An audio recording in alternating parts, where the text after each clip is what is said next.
안녕하세요. 포유환율연구소입니다. 오늘은 여러분들께 죄송하다는 얘기부터 하고 얘기를 해야 될 것 같습니다. 지난번에 한 10일 된 거로 기억이 되는데, 그때 이제 그 PR과 관련해 갖고 향후 코스피 지수가 어떻게 될 것이냐, 2800 이하까지도 내려갈 수 있다라는 얘기를 했거든요. 근데 거기 통계에 대한 설명을 안 했어요. 그런데 어떤 시청자분이 지적을 하셨어요. 근데 상당히 수준이 높으신 분이 아닌가라는 생각이 드는데, 이 통계라는 것은 해설을 어떻게 하느냐에 따라서 빅데이터가 될 수도 있고 스몰 데이터가 될 수도 있거든요. 며칠 전에도 제가 얘기를 했잖아요. 대학 교수금 패널이 그 수출 실적하고 코스피 지수 상관관계 원래 없어야 되는데 있는 것처럼 설명하면서 제가 그거는 빅데이터가 아니고 스몰 데이터라는 얘기를 한 기억이 나거든요. 그렇다고 하면 제가 이제 해설을 안 한 것도 어떻게 보면 스몰 데이터예요. 왜냐하면 해설이 붙어야 빅데이터인지 스몰 데이터인지 알 수가 있는데 그 해설을 안 한 거예요. 그래서 그분이 지적을 하셨는데 다시 한번 죄송하다는 말씀을 드리면서 제가 설명을 할게요. 그래서 주제까지 좀 바꿨습니다. 보는통화, 고객예탁금, 시장금리 PR과 코스피 지수 관계인데 그때는 시장금리를 뺐어요. 그래서 조금 보완도 해가지고 그분이 지적이 있었기 때문에 제가 이걸 보완을 했어요. 워낙 중요하기 때문에. 그래서 보는통화부터 설명을 좀 드릴게요. 지금 패널들 중에 보는통화를 제대로 아는 사람이 없는 것 같다는 생각이 제가 하고 있거든요. 지금 대부분이 돈 너무 많이 풀었다 하는데 실질적으로 보는 통화 증가율은 많지 않아요. 그 우리가 흔히들 돈 개념. 지급 중급임이 100조 늘었거든요. 지금 240조 정도 되는데, 그죠? 지급 준비금이 100조 늘었어요. 그러면 140조 밖에 안 늘은 거예요. 어떻게 보면. 미국도 그거는 마찬가지일 거예요. 지급 준비금이 굉장히 많이 증가했을 거예요. 근데 이거는 이제 증가한 돈이 예금 형태가 되면 은행은 예금에 대해서는 지급 준비율이라 하는 게 있어 가지고 그 율에다가 곱합니다. 예금 증가액을. 그래 가지고 그 부분을 중앙은행에 맡기거든요. 그러면 시중에는 실제 보는 통화를 한 만큼 유통되는 게 아니에요. 그렇기 때문에 또 보는 통화 증가 요인도 또 알아야 됩니다. 수출을 통해서 증가할 때와 수출을 통해서 증가하면 어떻습니까? 그 경상수지 흑자, 그죠? 그럴 때는 상장기업, 수출기업 입장에서는 환율 하락 압력을 받게 됩니다. 그럴 때 달러를 그대로 가지고 있으면 한차 손이 발생하거든요. 그러면 원화로 표시한 매출액도 감소하지요. 주식시장에 부정적인 영향을 준다는 거죠. 성장성 측면에서. 그래서 상장기업은 환전을 해버립니다. 그러면 본원통화 증가하지요. 그리고 또 외국인 투자자들은 우리나라 수출 기업들이 경상수지 흑자가 생기고 무역수지 흑자가 생기면 한국 경제가 좋다는 얘기죠. 한국 상장기업에 투자 매력이 있다는 거죠. 그래서 외국인 투자 자금이 들어오죠. 그 돈도 환전을 해야 우리나라 주식을 살 수 있습니다. 원화로. 그때도 보는통화 증가합니다. 그래서 이제 보는통화 증가 요인을 제대로 알아야 되는 거죠. 그런데 그럴 때 증가하는 고객예탁금은 상당히 그 성공 확률이 높은 고객예탁금이에요. 작년부터 올해 1월, 2월까지가 그 케이스죠. 고객예탁금 많이 증가했다는 거죠. 경상수지 흑자도 크게 증가했죠.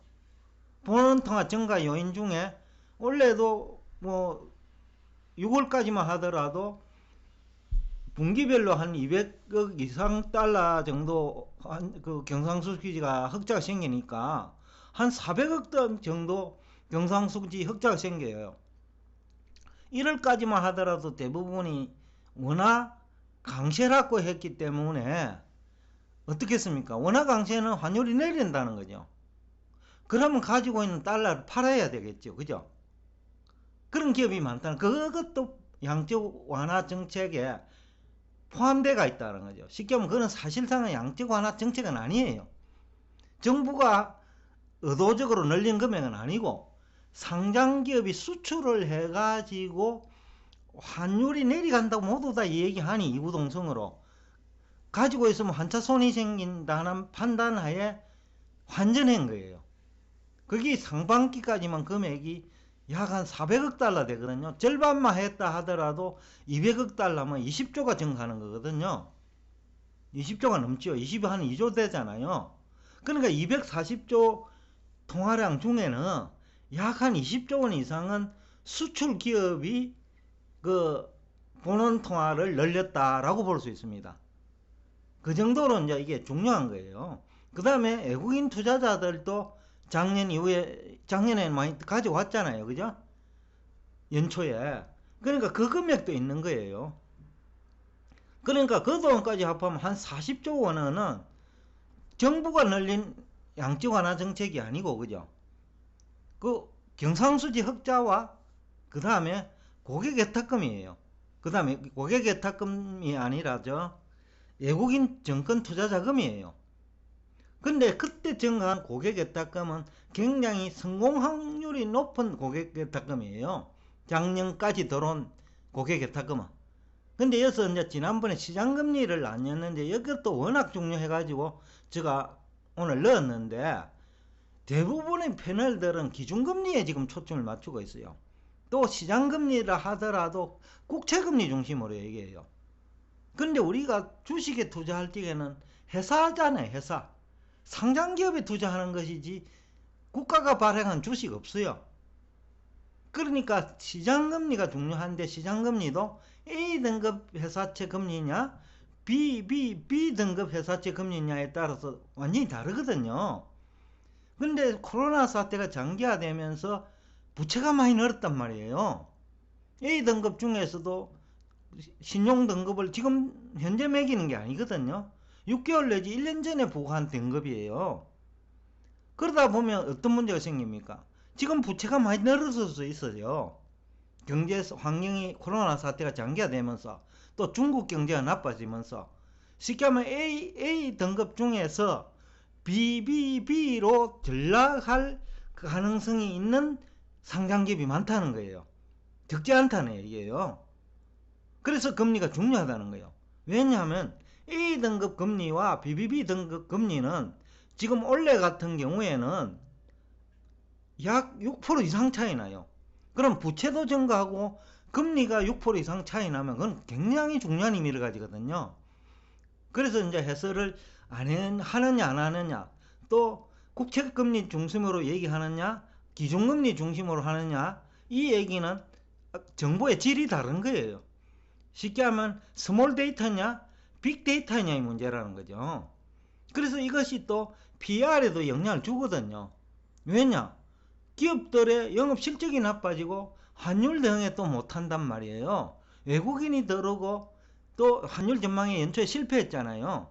그러면 A 등급 중에서도 BBB로 전락할 기업이 있어요. 또 BBB 등급 중에서도 금리차가 또 나거든요.